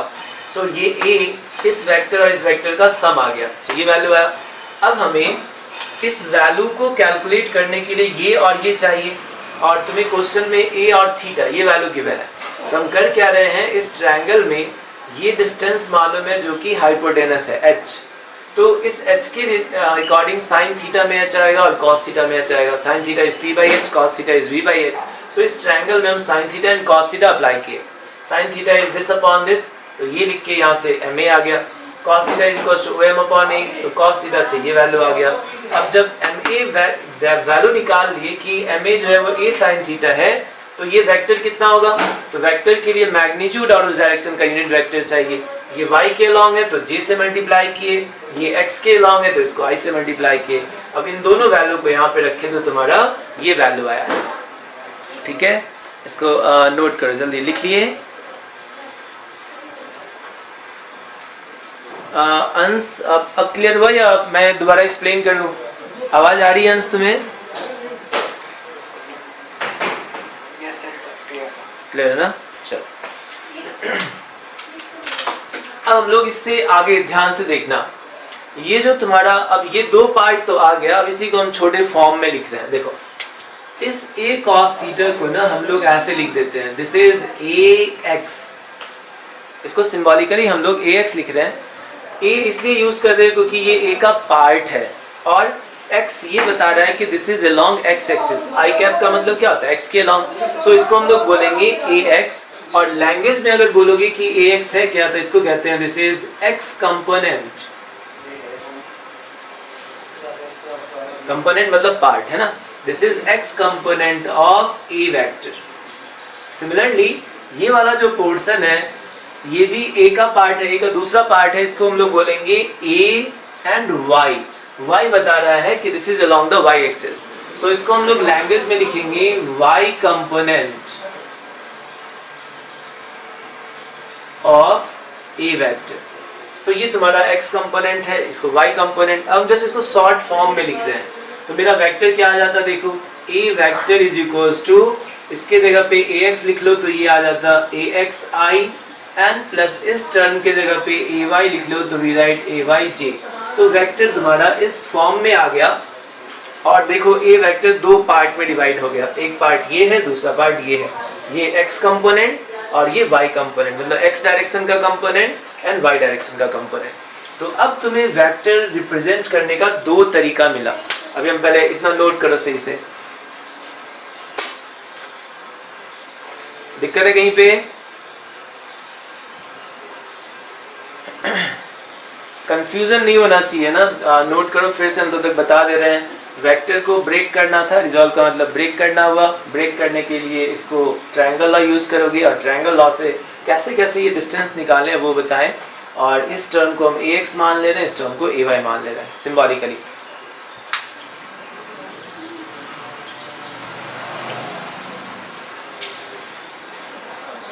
अंश अब तो क्लियर है ना? Yes sir.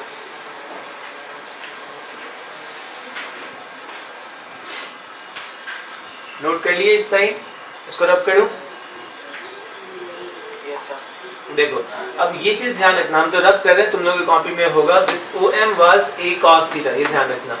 ma जो है उसको हम क्या लिखे हैं? a sin theta. हम यहाँ पे रब कर रहे हैं अभी.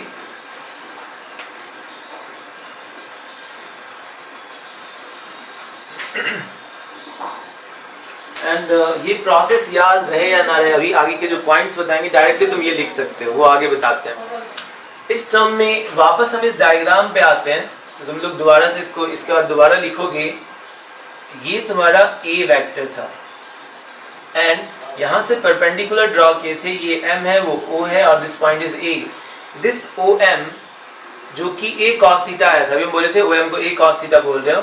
और a cos थीटा को हम लोग क्या माने हैं? ax. दैट मीन्स ये जो om डिस्टेंस है इसको हम लोग ax लिख सकते हैं क्योंकि ये a cos थीटा है. ये जो ma डिस्टेंस है, that ma distance was a sin theta. अपने नोटबुक में देखना, ये डिस्टेंस a sin थीटा था. a sin थीटा को तुम ay मान रहे हो तो ये जो a sin थीटा इसके जगह पे हम क्या लिख सकते हैं? ay.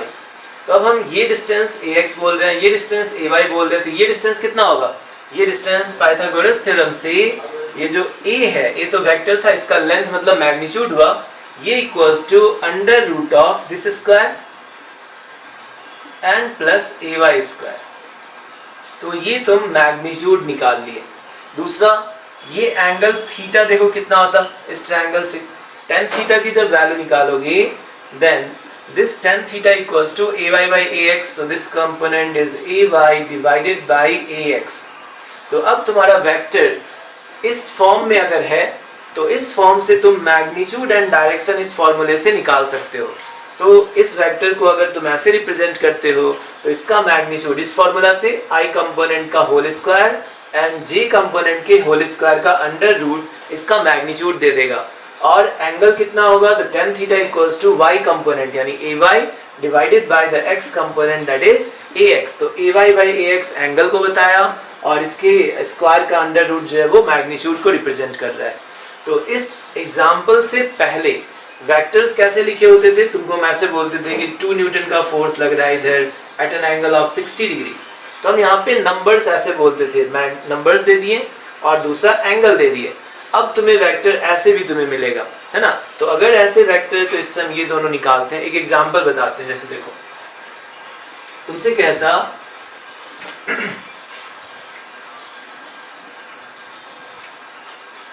ऐसे क्वेश्चन में पूछते हैं if f vector is equals to 2i plus j cap, या मान लो चलो 3j।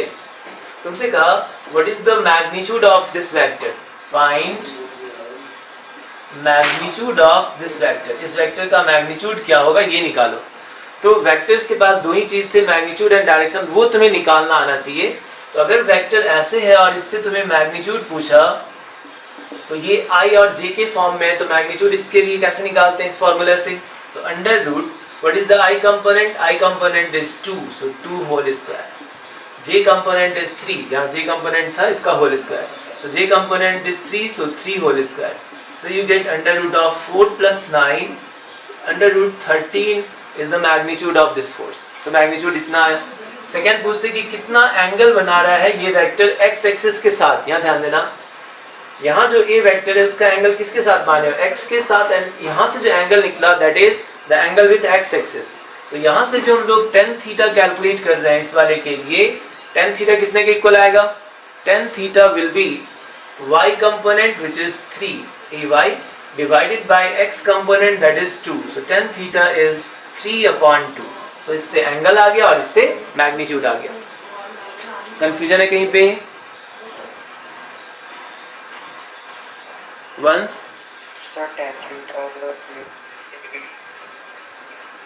क्या बोले, tan थीटा, यहाँ से देखो, यहाँ से देखो, इस ट्रायंगल में tan थीटा क्या था, tan थीटा क्या निकाले थे, ay by ax, है ना। ay क्या था, y कंपोनेंट, ax क्या है, x कंपोनेंट, है ना। तो यहाँ जो हम लोग लिख रहे हैं tan theta is ay by ax, that means y component divided by x component. तो इसी के अकॉर्डिंग, इसके अकॉर्डिंग हम यहाँ पे लिख रहे हैं ये चीज जो है तुम्हारा x कंपोनेंट है, ये चीज क्या है, y कंपोनेंट इस फोर्स का। तो मैग्नीट्यूड लिखोगे under root this square and this square, तो इतना आया। और अगर इसका हम एंगल निकालेंगे तो y कंपोनेंट कितना है, 3, सो this is 3 ay y component divided by x component कितना है, यहाँ पे x कंपोनेंट 2, सो 3/2। इस फॉर्मूले की मैं जस्ट वैल्यू रख रही हूँ, ये y कंपोनेंट, ये x component. So ay by ax and magnitude is this much. Clear हुआ? Yes sir. विनायक तुम्हें? Yes sir. और वंश तुम्हें क्लियर हुआ? वंश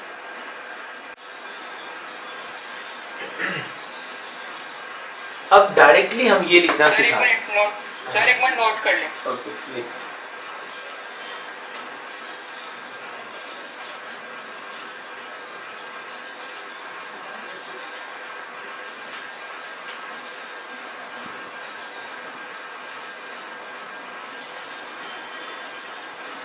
यस सर।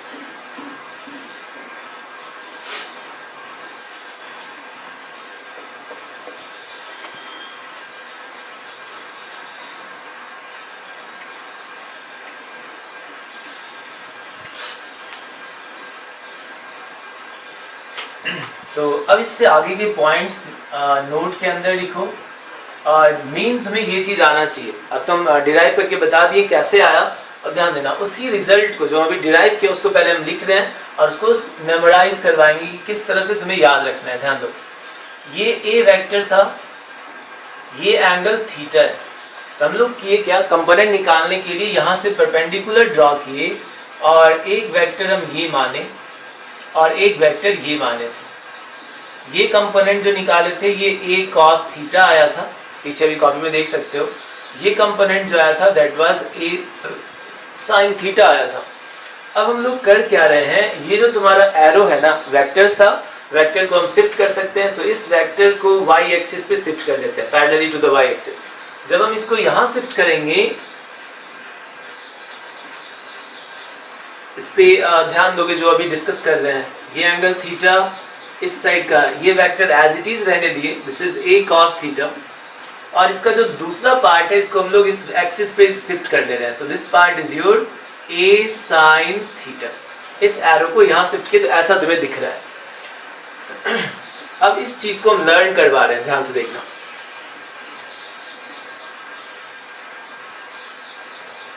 ये एंगल थीटा, जिस वेक्टर को तुम्हें रिजॉल्व करना है उस वेक्टर के हेड से, सो देखो यहाँ पे हमें ए वेक्टर को ब्रेक करने बोला, तो ए वेक्टर के हेड से क्या करेंगे, दोनों एक्सिस पे परपेंडिकुलर ड्रॉ करो। We draw perpendicular from the head on the two axis. So इससे हम परपेंडिकुलर ड्रॉ करते हैं एक्स एक्सिस पे, so you get this point, और यहां से परपेंडिकुलर ड्रॉ करोगे वाई एक्सिस पे, so you get this point. So ये जो दो पॉइंट मिले, उस पॉइंट की तरफ हम इस वेक्टर के टिल से एरो ड्रॉ करेंगे। तो वेक्टर के हेड से दो परपेंडिकुलर ड्रॉ कर लिए एक्स और वाई पे, जो भी पॉइंट्स मिला उस पॉइंट के डायरेक्शन में इसके टिल से, ये टिल है इस वाले वेक्टर का, इसके टिल से इसके तरफ एक एरो ड्रॉ करो और एक एरो इस पॉइंट की तरफ ड्रॉ करो। तो ये जो दो एरो मिल रहे हैं वही इस वेक्टर का कंपोनेंट कहलाएगा या रिजोल्यूशन पार्ट कहलाएगा। अब इसमें कौन सा पार्ट कॉस है, कौन सा पार्ट साइन, तो तुम यहाँ पे डिराइव तो कर चुके हो कि कौन कॉस मिला कौन साइन। यहाँ पे हम लर्न कर रहे हैं इसको, ये वेक्टर जिस लाइन के साथ एंगल तुम कंसीडर कर रहे हो, जैसे मान लो यहाँ पे हम एक्स के साथ इसके एंगल को थीटा मान रहे हैं, तो ये वाला पार्ट कॉस कहलाएगा और ये वाला पार्ट साइन कहलाएगा। So this component is a cos theta and this component is a sin theta. तो जो ये था उसी को हम ऐसे मेमोराइज किए, इसके हेड से दोनों एक्सिस पे परपेंडिकुलर ड्रॉ किए, इसके टिल से उस परपेंडिकुलर की तरफ एरो ड्रॉ किए, एक कंपोनेंट कॉस, दूसरा कंपोनेंट साइन है। अब सेकेंड देखो, सिमिलरली अगर तुम्हारा वेक्टर इस डायरेक्शन में होता, ध्यान से देखना, इस वेक्टर को मान लो हम b बोल रहे हैं और ये एरो सपोज इसमें इस लाइन के साथ एंगल थीटा गिवन है। अब तुमसे कहा कि इस वेक्टर को दो पार्ट में ब्रेक करो, तो ब्रेक करने के लिए हम स्टेटमेंट क्या बताएं, इस वेक्टर के हेड से, इसका हेड कहाँ पे है, इस वाले पॉइंट पे, और इसके हेड से दोनों एक्सिस पे परपेंडिकुलर ड्रॉ करो। तो ये एक्स एक्सिस है, ये वाई एक्सिस, यहाँ से ये एक्स एक्सिस पे परपेंडिकुलर ड्रॉ करोगे तो ये पॉइंट है और ये लाइन, तो यहाँ से परपेंडिकुलर कैसे ड्रॉ करते हैं, इस तरह से, दिस इज द परपेंडिकुलर। तो एक पॉइंट तुम्हें ये मिला। अब इस लाइन से हम बोले कि वाई एक्सिस पे परपेंडिकुलर ड्रॉ करो, तो यहाँ से ऐसे परपेंडिकुलर ड्रॉ करोगे तो ये वाला पॉइंट है और ये लाइन, और इस y पे यहाँ से परपेंडिकुलर ड्रॉ करेंगे तो हमें दूसरा पॉइंट ये मिलता। फिर जो दो पॉइंट मिले उस पॉइंट की तरफ इसके टिल से एरो ड्रॉ करो, तो ये टिल है इस वाले वेक्टर का, यहाँ से इधर की ओर एक एरो ड्रॉ करेंगे और एक एरो ऊपर की ओर ड्रॉ करेंगे। सो इस वेक्टर के ये दो कंपोनेंट होंगे। अब इसका कॉस कौन होगा, साइन कौन होगा, तो ये बताएं कि ये लाइन y के साथ एंगल बना रहा है, जिस साइड एंगल है वो पार्ट कॉस और दूसरा पार्ट साइन होना है। सो इस वेक्टर का ये कंपोनेंट लिखोगे b cos थीटा एंड इस b का ये वाला कंपोनेंट लिखोगे this is b sin theta. So this is the resolution of this b vector. In the similar way मान लो तुम्हारे पास थर्ड वेक्टर है c, let this is your c vector and this angle is theta. अब पूछे कि बताओ इसके दो component कौन कौन से होंगे, तो अब हम फिर से इसके हेड से, इस वेक्टर का हेड यहाँ पे है और इसके हेड से दोनों एक्सिस पे परपेंडिकुलर ड्रॉ करो, तो यहाँ से x पे परपेंडिकुलर ड्रॉ करोगे you will get this point, ये पॉइंट मिला। यहाँ से y एक्सिस पे परपेंडिकुलर ड्रॉ करोगे तुम्हें ये पॉइंट मिला। जो पॉइंट मिले उस पॉइंट पे इसके टिल से एरो ड्रॉ करो, सो यहाँ से एक एरो इस साइड आया और एक एरो इस साइड आया। कौन सा पार्ट कॉस, अब ये वेक्टर इस लाइन के साथ एंगल थीटा बना रहा है, सो इसका ये component cos, c cos theta. ये वाला पार्ट सी साइन थीटा, ये कंपोनेंट साइन, ये सब कंपोनेंट कॉस। इसी एंगल का कॉस और इसी एंगल का साइन होगा, ये ध्यान रखना, ये वाले एंगल का नहीं। कोई एक एंगल कंसीडर करो, उसी का कॉस और उसी एंगल का साइन डिवाइड करेंगे। And the last one, fourth vector मान लो हम ऐसे दिखा रहे हैं, फोर्थ वेक्टर को चलो यहाँ ड्रॉ कर लेते हैं ऐसे, this is your D vector and suppose this angle is theta. अब इसके दो कंपोनेंट कौन कौन से होंगे, तो फिर हम इसके हेड से क्या करेंगे, दोनों पे परपेंडिकुलर ड्रॉ करो। तो ये वाला पॉइंट हेड है, यहाँ से एक्स एक्सिस पे परपेंडिकुलर ड्रॉ करोगे तो ये पॉइंट मिलेगा, इस पॉइंट से वाई एक्सिस पे परपेंडिकुलर ड्रॉ करोगे तो ये पॉइंट मिलता। अब इसके पॉइंट की तरफ एरो ड्रॉ करेंगे इसके टेल से, और एक एरो ऐसे आया। So these are the two components.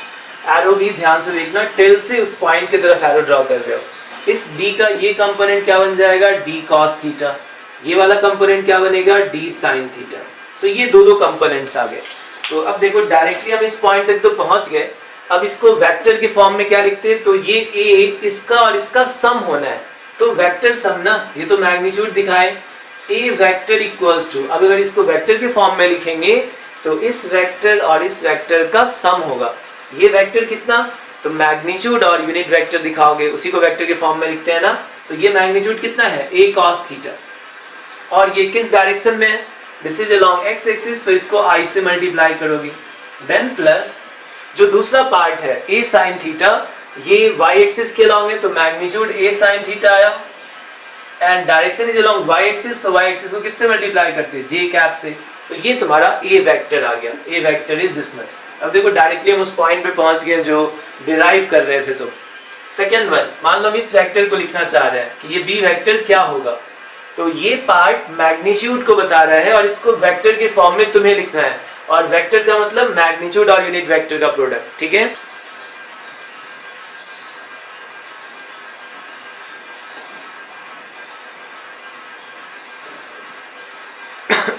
आ रही है आवाज तुम लोगों को? Yes, sir. Yes, sir. चलो, तो ध्यान दो। अब मुझे अगर इस b वेक्टर को लिखना होता तो b वेक्टर इसका और इसका सम होना है वेक्टर के फॉर्म में। तो अब देखो ये वेक्टर क्या होगा बताओ, मैग्नीट्यूड b sin थीटा, और किस डायरेक्शन में है ये प्लस x, ये माइनस x के अलोंग है, तो माइनस x के अलोंग का यूनिट वेक्टर होता है minus i cap. So we write b sin theta and direction is minus i cap. Then plus इसका जो दूसरा कंपोनेंट है ये आया, एंड ये वैल्यू b cos थीटा, और ये किस डायरेक्शन में है, y के अलोंग का यूनिट वेक्टर है तुम्हारा j cap. So this is the vector b। अब तुमसे कहे कि चलो c वेक्टर बताओ, Sir, can you explain this step again? Which part, b vector. Yes, sir. देखो b vector is the sum of this vector and this vector, और इस vector को लिखने के लिए ये जो पार्ट लिख रहे हो ये क्या बताता है, मैग्नीट्यूड, नंबर है ना, ये कांस्टेंट है, ये भी कांस्टेंट है, नंबर बता रहा है। तो ये नंबर हो गया, और किस डायरेक्शन में है ये एरो, निगेटिव x के अलोंग। निगेटिव x के अलोंग का यूनिट वेक्टर क्या बोले थे, माइनस i कैप। जैसे ये ऐसे वेक्टर होता 5, तुमसे पूछते कि इस वेक्टर को लिखो तो क्या लिखते, 5 और डायरेक्शन माइनस i कैप लिखते ना। तो 5 के जगह पे b sin थीटा है, तो b sin थीटा और माइनस i कैप, ये वेक्टर हो गया। इस वेक्टर को लिखना होगा तो क्या लिखेंगे, मैग्नीट्यूड b cos थीटा, और इसका डायरेक्शन किधर है, y के अलोंग, तो इसको मल्टीप्लाई किए j कैप से। सो ये कंप्लीट b वेक्टर आया। सिमिलरली अगर तुमसे पूछे कि यहाँ पे बताओ c वेक्टर को ड्रॉ करो, कैसे लिखेंगे, तो ये c वेक्टर इसका और इसका सम होगा। ये वेक्टर कितना, तो c cos थीटा, डायरेक्शन किधर, this is along negative x axis, इस डायरेक्शन का यूनिट वेक्टर लिखोगे minus i cap. Then plus दूसरा component c sin theta, so we write here c sin theta, और इसका जो डायरेक्शन है ये माइनस y के along, this is plus y, this is minus y, so this multiplied by minus j cap, this is your c vector. तो हम लोग c vector कैसे लिखे, b वेक्टर कैसे लिखे, a वेक्टर कैसे लिखे, ये क्लियर है अब? Yes, sir.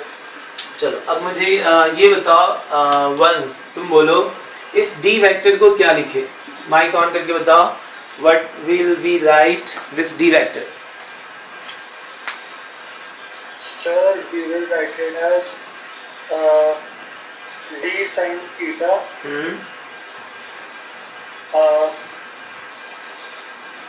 d sin theta minus j cap good and plus d cos theta I cap. I cap, ठीक है। तो सही है तुम्हारा answer. This is D cos theta times the I cap and then plus the other part is D sine theta times the minus J cap. So this is the way to write the vectors. अब बताओ, vector resolve करना आ गया Yes sir. है ना। Yes, sir. अब एक last चीज देखो, यहाँ ध्यान देना। चलो पहले इतना नोट करो, जल्दी से नोट करो इसे।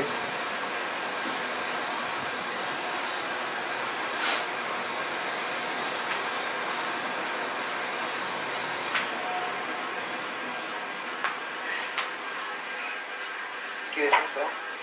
हाँ बोलो। सर एक और भी चलता है जिसमें हम z एक्सिस को भी कंसीडर करते हैं। हाँ, जेड एक्सिस वाला अभी देखो, अभी तुम दो में बताया ना, जब 3D में आएंगे ना तो उसी में एक कंपोनेंट और आ जाएगा, x कंपोनेंट, y कंपोनेंट और z कंपोनेंट भी आ जाएगा। अभी जो भी हम वेक्टर्स लिख रहे हैं, दीज आर प्लेनर वेक्टर्स, एक ही प्लेन में है ना। जैसे एक x एक्सिस और ये y एक्सिस, इस प्लेन में ये लाइन ड्रॉ की हो तो इसका x कंपोनेंट और y कंपोनेंट आ रहा है। z वाला पार्ट अभी बता देंगे, पहले तुम दो कंपोनेंट मतलब दो एक्सिस के अलॉन्ग वेक्टर लिखना सीखो, इसी के बेसिस पे 3 डायमेंशन में हम लोग कन्वर्ट करेंगे उसको, ठीक है।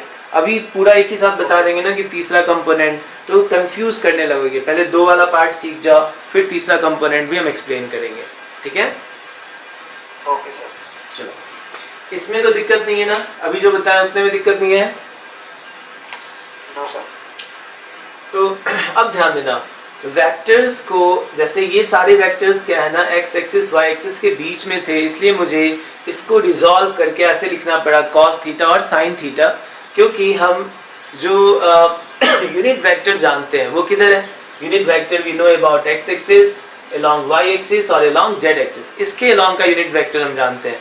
लेकिन यहाँ पे जो तुम्हारा ये वाला लाइन है, इस लाइन के along यूनिट वेक्टर कितना है हमें नहीं पता, इस लाइन के अलॉन्ग यूनिट वेक्टर कितना है हमें नहीं पता। हमें इसका कंपोनेंट x डायरेक्शन में और y डायरेक्शन के यूनिट वेक्टर मालूम है, इस लाइन के यूनिट वेक्टर नहीं पता, इसलिए हम इसको रिजॉल्व किए और ऐसे इसको रिजॉल्व करके वैल्यू निकाल रहे हैं।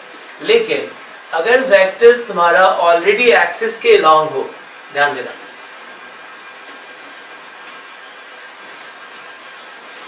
सपोज तुमसे कहे कि ये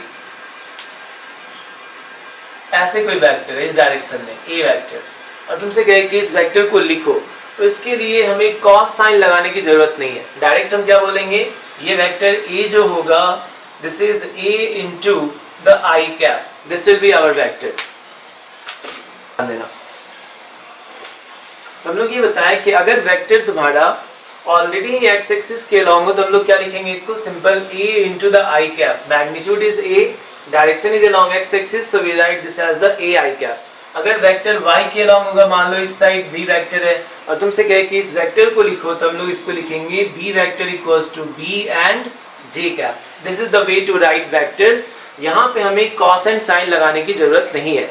इस केस में cos एंड साइन इसलिए लगाए क्योंकि यहाँ पे इस डायरेक्शन का यूनिट वेक्टर नहीं मालूम था, इसलिए हम इसको रिजॉल्व किए। तो रिजॉल्व कब करेंगे, जब एंगल होगा एक्सिस के साथ। यहाँ पे एंगल नहीं है, डायरेक्ट एक्सिस के अलॉन्ग है, so these are the way to write the vector terms. ये क्लियर हुआ? वंस क्लियर है? Yes sir. अंश तुम लोग को समझ में आ रहा है ना, जल्दी बोलो। Yes Yes sir. sir. चलो यस सर। नेक्स्ट देखो, हम एक छोटे से क्वेश्चन से आज क्लास वाइंड अप कर रहे हैं, ध्यान देना, और ये रिजोल्यूशन अच्छे से रिवाइज कर लोगे, ठीक है, अगले क्लास के लिए। सपोज ये बिल्डिंग है और इस बिल्डिंग पे एक मैन यहाँ पे खड़ा है, और ये मैन क्या करता है, एक पार्टिकल को थ्रो किया एक्स एक्सिस के along with the speed u, and this is your X axis and this is your Y axis. अब तुमसे कह रहा है कि इस वेलोसिटी वेक्टर को लिखो, क्या लिखेंगे, एंड सेकेंड कंडीशन बोला कि सेम बिल्डिंग है और सेम पर्सन, और ये यहाँ से एक पार्टिकल को थ्रो करता है इस डायरेक्शन में। u स्पीड से और x एक्सिस के साथ ये जो एंगल बना रहा है that angle is theta and this is your y axis. अब कहा कि इसके वेलोसिटी को वेक्टर के फॉर्म में लिखो, मतलब रिजॉल्व करके लिखो।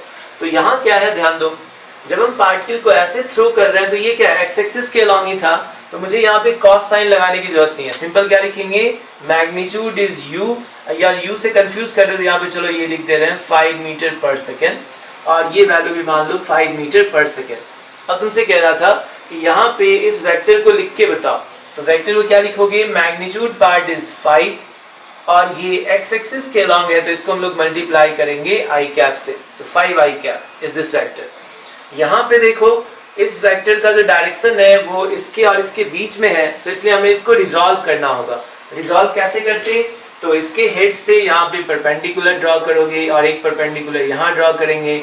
मान लो इस एंगल को न्यूमेरिकल वैल्यू ले लेते हैं 30 डिग्री है, तुमसे कहा इस वेक्टर को रिजॉल्व करो, तो हम यहाँ से क्या किए, इसके हेड से x पे परपेंडिकुलर y पे परपेंडिकुलर, तो तुम्हें ये 2 पॉइंट मिला। जो पॉइंट मिले उसके इस पॉइंट से टिल से इधर की ओर एक एरो ड्रॉ करोगे, एक एरो इस साइड आता और एक एरो इस साइड आता।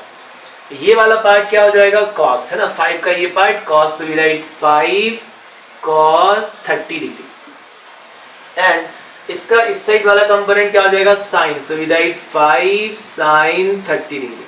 तो ये जो u है, हाँ थीटा 30 डिग्री लिख दिए यहाँ पे, 30 गिवन है। तो अब जो ये वेक्टर होगा वो इसका और इसका सम होगा, सो यू वेक्टर हम क्या लिखेंगे, 5 cos 30 डिग्री और ये किस डायरेक्शन में है, x के along, so we write i cap plus दूसरा पार्ट क्या आता, 5 sin 30 डिग्री और ये किस डायरेक्शन में होता, this is along y axis, so we multiply this by the j cap, so this is your u vector in this case and this is your u vector in this case। so ये term आए समझ में, कैसे resolve करना है, बोलो mic on करके बोलो, क्लियर है तुम लोगों को? Yes sir. चलो जल्दी से नोट करो, फिर हम कल इससे आगे कवर करेंगे, ठीक है? और विनायक तुम्हें आ रहा है समझ में ना, तुम थोड़ा लेट ज्वाइन किए इसलिए पूछ रहा हूँ, क्लियर है तुम्हें? सर आपकी आवाज नहीं आ रही। बोले जो एक्सप्लेन किए हैं वो क्लियर है, समझ में आ गया है? हाँ यस सर, यस सर। चलो इसको नोट कर लो, फिर हम कल इससे आगे कवर करते हैं, नोट कर लो। Okay sir.